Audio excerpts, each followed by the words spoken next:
हरियाणा विधानसभा चुनाव में 20 सीटें ऐसे भी हैं जहां के समीकरण 2019 जैसे हैं, जहां के हालात 2019 जैसे हैं, बस किरदार बदल गए हैं।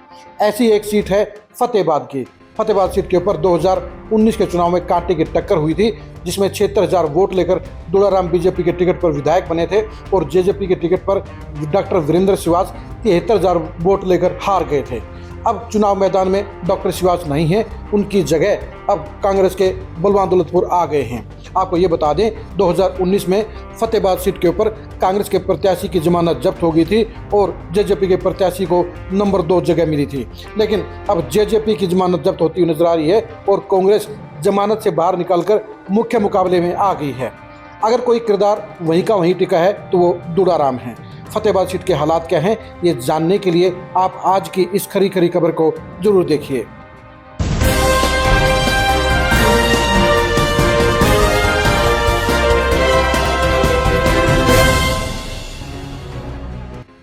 फतेहाबाद की सीट एक ऐसी सीट है जहां पर एक तरफा पोलिंग होती है और पिछले 4 चुनाव में यहां पर दुलाराम एक तरफ खड़े होते हैं तो दूसरी तरफ विरोध में पोलिंग होती है।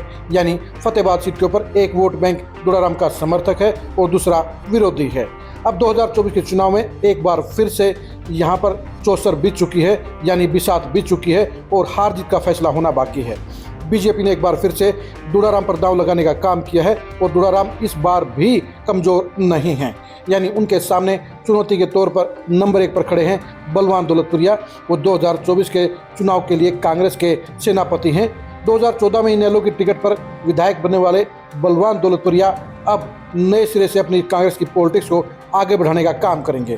कांग्रेस ने उनके जरिए सबसे बेहतरीन और सबसे मजबूत प्रत्याशी को चुनावी मैदान में उतारा है। लेकिन उनके लिए भी रास्ता इसलिए आसान नहीं है क्योंकि इस बार उनके साथ साथ इनेलो की टिकट पर सुनैना चौटाला भी खड़ी हैं। उनको साथ में बीएसपी का समर्थन है। यानी जितने ज़्यादा वोट सुनैना चौटाला लेंगी उतनी ही तकलीफ, उतनी ही रुकावट बलवान दौलतपुर के लिए पैदा होगी। तीसरा जो एक चेहरा है वो है राजेंद्र काका, यानी काका चौधरी। इस मामले को लेकर साफ तौर पर एक नई रुकावट है क्योंकि उनके पास भी जो वोट आएंगे वो वोट दुलाराम के विरोधी आएंगे। यानी दुलाराम के विरोध के वोट वो 3 जगह बट रहे हैं और दुलाराम अपनी जगह खड़े हैं। लेकिन दुलाराम के लिए भी दिक्कत यह है कि उनके साथ में 10 साल की सत्ता की नाराजगी है, यानी बीजेपी की खिलाफत है। ऐसे में बलवान दौलतपुर के लिए जीत का रास्ता संभव नजर आता है लेकिन आसान नजर नहीं आता है। यानी कांटे के मुकाबले में बलवान दौलतपुर की सीधी टक्कर दुलाराम के साथ में होगी। दुलाराम अपने इलाके के माहिर पॉलिटिशियन हैं। उन्हें अपने इलाके का चप्पा चप्पा पता है। उन्हें यह पता है कि वोट कहां से निकालने हैं, कैसे निकालने हैं। उन्हें यह पता है कि उनके सामने जो बाकी के प्रतिद्वंदी चुनाव लड़ रहे हैं उनकी मजबूती कहाँ है, उनकी कमजोरी कहाँ है, उनको निपटाना कैसे है, उनको हराना कैसे है। यही वजह है कि दुलाराम आज भी चुनाव में मजबूती से खड़े हैं। लेकिन बलवान दौलतपुर को भी कमज़ोर नहीं कहा जा सकता, बल्कि वो आज वहीं से शुरुआत करेंगे जहां से 2019 में डॉक्टर वीरेंद्र सिवाच ने जेजेपी के टिकट पर चुनाव खत्म किया था।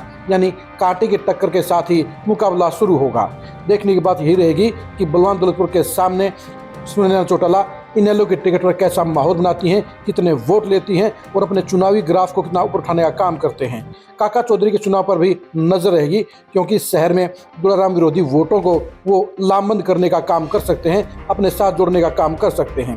पहले आप ये देखिए कि इन तीनों ही प्रत्याशियों के, यानी दुलाराम के नामांकन में, सुनैना चौटाला के नामांकन में और बलवान दौलतपुरिया के नामांकन में लोगों की कितनी भीड़ रही, क्या नज़ारा रहा।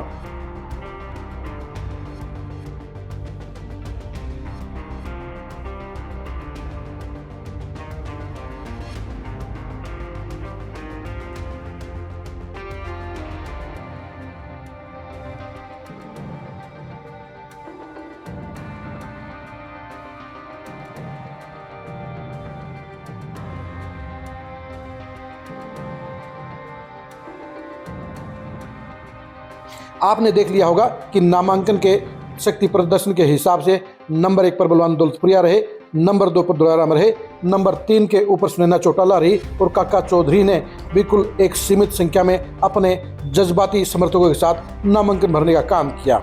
यानी मुख्य मुकाबला तो साफ तौर पर बलवान दौलतपुरिया और दुलाराम के बीच में रहेगा, लेकिन चुनाव को इफेक्ट करने का काम साफ तौर पर सुनैना चौटाला भी करेंगे और काका चौधरी भी करेंगे। यानी मुकाबले के वो डिसाइडिंग फैक्टर हो सकते हैं। यानी फतेहाबाद का चुनावी दंगल साफ तौर पर कह रहा है कि इस बार भी कांटे की टक्कर होगी।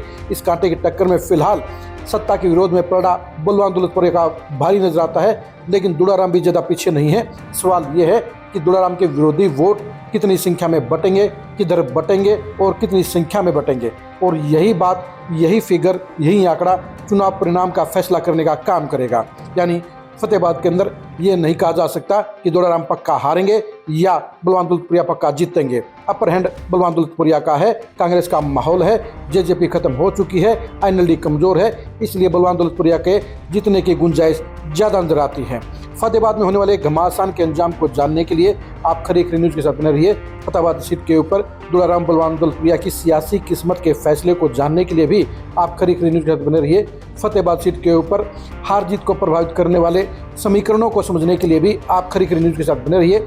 आप हमारे फेसबुक पेज को फॉलो कीजिए, आप हमारे यूट्यूब चैनल को सब्सक्राइब कीजिए। फतेहाबाद सीट को लेकर आपके क्या आकलन है, क्या समीकरण है, क्या आपका रुझान कहता है, इसे आप कमेंट के जरिए जरूर बताइए। नमस्कार।